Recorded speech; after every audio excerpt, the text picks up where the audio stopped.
ít chữ của tôi.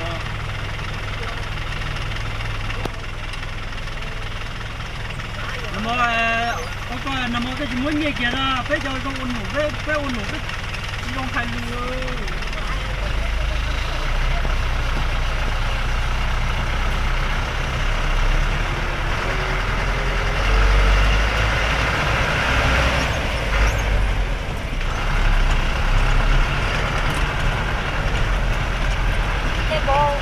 Bố nó bảo người ta bắt ngang nhưng chưa trả tiền á.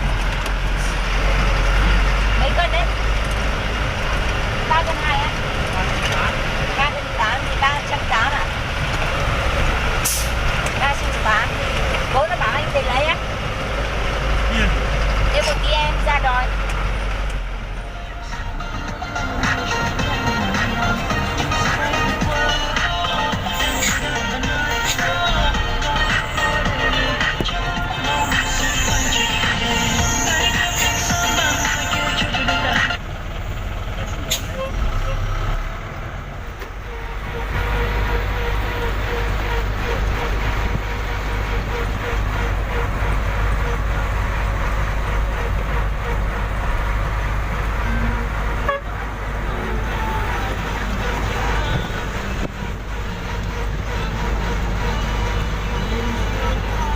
Không đứng lên nữa con à.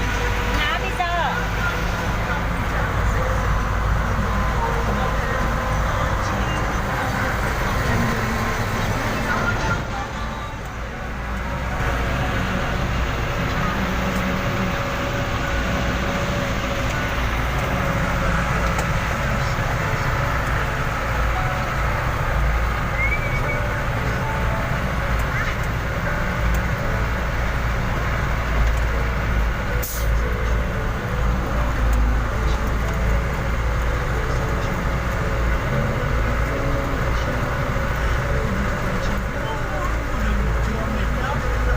Sao anh để không được ngủ chưa?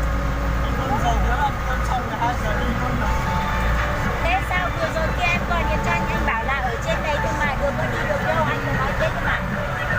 Người ta đi cơm dầu về rồi.